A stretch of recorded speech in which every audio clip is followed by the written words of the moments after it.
Hello, I'm Jackie Mun-Gavin, and this is Love Life with Jax, a podcast about living a wholehearted life, about freeing your naked soul and connecting to the world in love.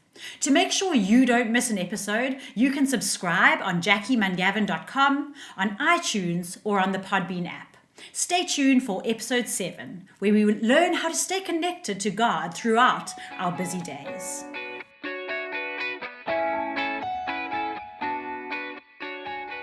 Welcome to episode 7 of a podcast where I'm sharing wisdom from my moments with God as we go on a journey together of stripping off the suffocating layers of self-preservation that we live with, learning to live exquisitely nakedly alive to life, and learning to love without reservation. In the past few episodes, we've been speaking about how love is an adventure of trust and intimacy and forgiveness and trying again, and we're wanting to go on that adventure together of opening our soul to love, which really is one of the bravest things you'll ever do.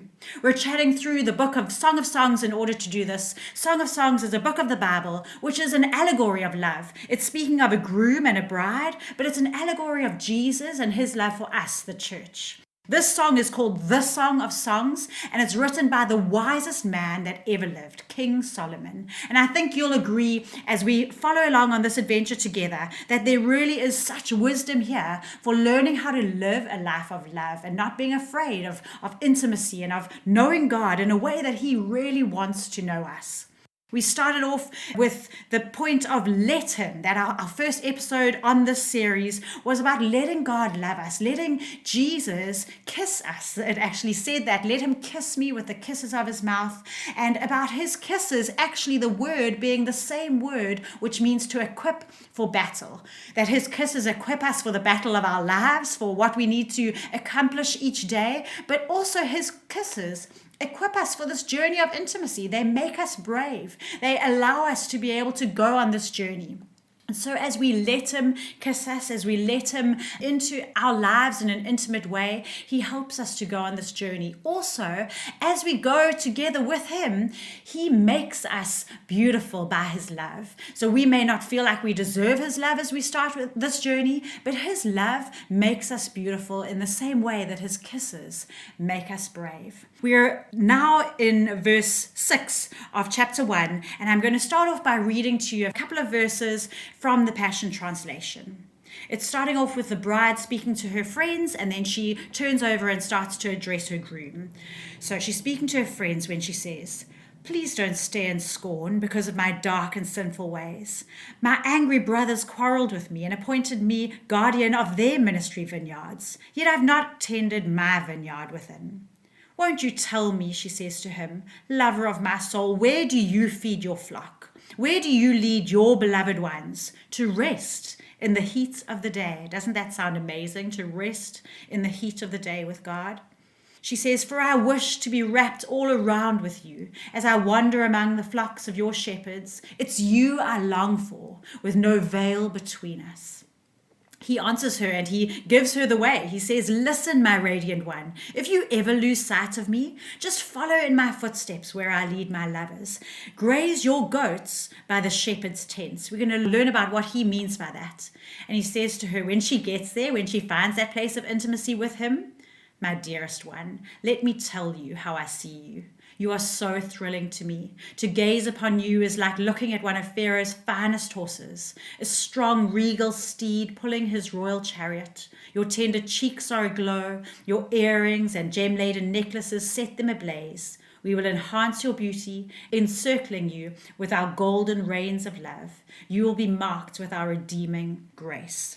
And so 3 points that I want to take out of that for us today. The first is that she longs for intimacy with him in the middle of her day. In the heat of the day, she says, "Where can I rest with you? I want to be able to be with you with no veil between us." This is obviously a reference to the veil that Jesus removed. We've spoken in previous episodes about the temple that was a model representing how we could relate to God. And in that temple that God had King Solomon build, there is a most holy place, a place that is on earth, but it represents the intersection of heaven and earth. And it's inside the temple, inside an inner room, behind a curtain or a veil.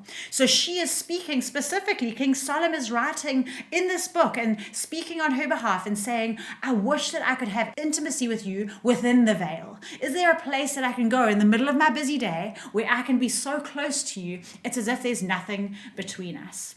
I don't know if you know the song that speaks about the space between heaven and earth wearing thin. There's a line in the song that says the space between wears thin. What is the space between? What is the veil between? Now that we live in a time post-Jesus, the veil of the temple has quite physically and quite literally been torn from top to bottom. Heaven has invaded earth in a completely unprecedented way compared to in the generations before when this book was written. What is now the space between? I want you to think about that moment when Jesus was taken up to heaven. So he's resurrected. He's in his resurrected body. He has wounds on his hands. So this is the body that he's going to live in for all eternity. It's a physical body. It's a 3D body, if you like. And he is taken up from his disciples. They say he disappears in a cloud. What does that mean? Did Jesus just go further and further and further away up through the atmosphere and beyond into the stars and into next galaxies? Where is Jesus's physical body now? Because it had substance. So where is it? So this may be a little bit far-fetched. It's my way of trying to understand this. It may sound a little bit strange to you, but let's take a 2D picture of a little man drawn on a piece of paper. It's two-dimensional, and there's a ball on the piece of paper, a little circle that's drawn. The little man, the stick figure, can only see the ball on the paper because it is in the same dimension as him. They're two-dimensional. He can see the ball. If I drop the ball down lower than the paper and I draw my circle in a third dimension from him, it's lower down, he can no longer see it because he can't see into the third dimension. Okay, that might be a little bit scientific for some of us, but anyway, what if that is how Jesus disappeared? I don't think, it doesn't say in the Bible that he got smaller and smaller and smaller and went further and further away. Jesus is not in a faraway galaxy, his physical body is so far away from us that we can never reach him. No, in fact, I think he is right here, but he slipped away from our ability to see him. There is a dimension, a spiritual dimension. We don't necessarily understand all the science behind it, but in some way, like that little circle could still be really near to the stick figure man, but no longer on his piece of paper. So Jesus can be really near to us, even though he's no longer visible in our three-dimensional visibility, what we can see with our natural eyes.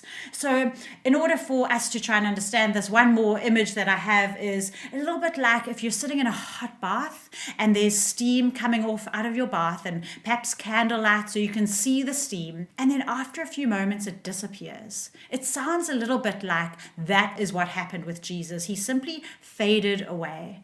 The space between, when Jesus says that we should pray, Our Father who art in heaven, that word heaven is actually the space between the waters above and the waters below of creation. When God separated the waters in creation, the waters above were the skies, the waters below being the oceans, that space between, that's heaven. So when Jesus says, Our Father who art in heaven, this is who we should pray to. That means our Father is as close as the air that we breathe. Jesus is right here with us. He has not disappeared very far. In fact, the physical image that we have, he can only give us in 3D imagery and then try to explain to us a little bit further. The physical image we have is that veil being torn, heaven invading earth outside of the most holy of holy place that poured out into earth. Every place that his Spirit is, right inside of our hearts, right around us, the heavens around us, the air that we breathe, that is how close Jesus is. And that is what he says to her here. He says to her.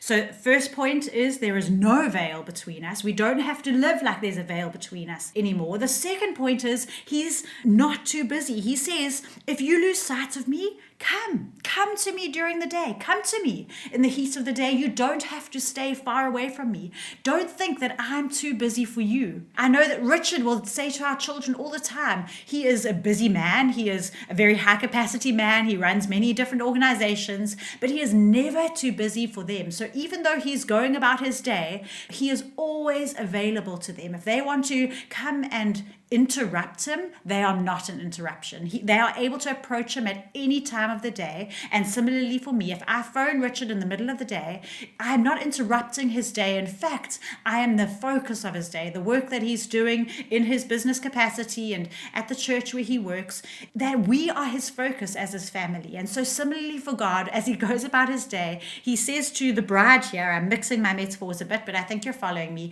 He says to her, don't stay away. I am with the shepherds. I'm working here, but don't stay away. Follow the path. It is a well-worn path. And why don't you wear it out even more? Come regularly to me in the middle of your day. So the second point is he's not too busy. But thirdly, we need to make sure that we are not too busy.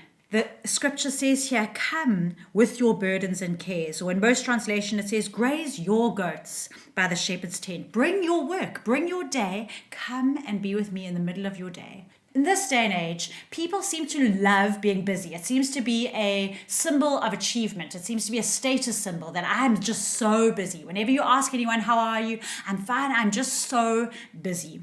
We have heard of type A personalities, and type A personalities are those that are always on the go, always getting things done, front-footed, and it's become something of a status symbol. I have never heard someone saying, I am not a type A personality. People seem to always be saying, oh, I am a type A personality. It seems to be something that they're proud of.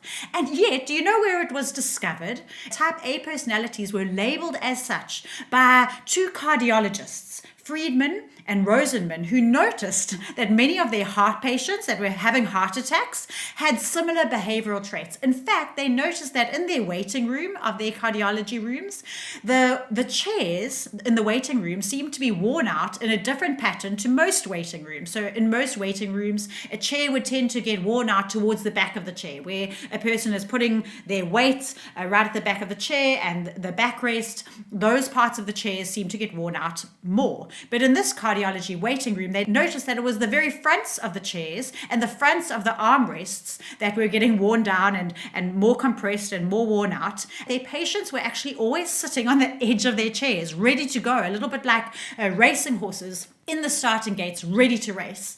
And they realized that there was this type of personality that lent itself towards heart disease. And it was this personality that felt that they always had something to prove, somewhere to go, something to do, and were always busy. This has become something of our culture. We think that it is impressive to be always busy. But actually, some psychologists have suggested that underlying this lifestyle is a need to prove ourselves. In fact, it is reminiscent of the verse in Ecclesiastes that says, I saw that all toil and all achievement spring from one person's envy of another.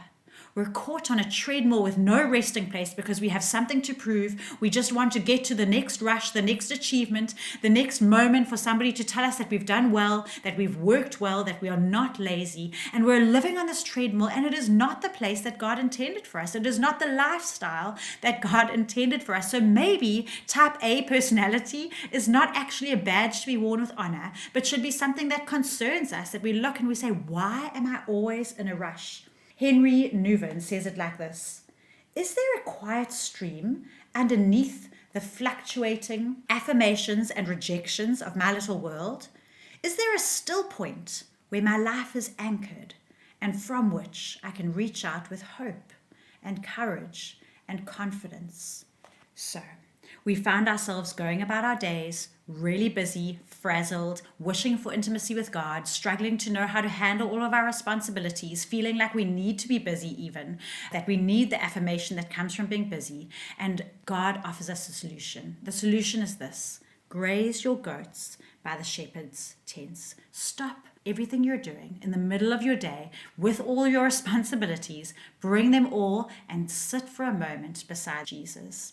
I've been practicing this with an app that's available on most app stores, and it's called the 1 Minute Pause app. It actually sets a little reminder on your phone at times through the day that suit you, and it helps you, it leads you in how to pause, even just for a minute. There's 3-minute options, 5 and 10-minute options on this app that you can use, and it gives you an opportunity to just stop, bring your responsibilities.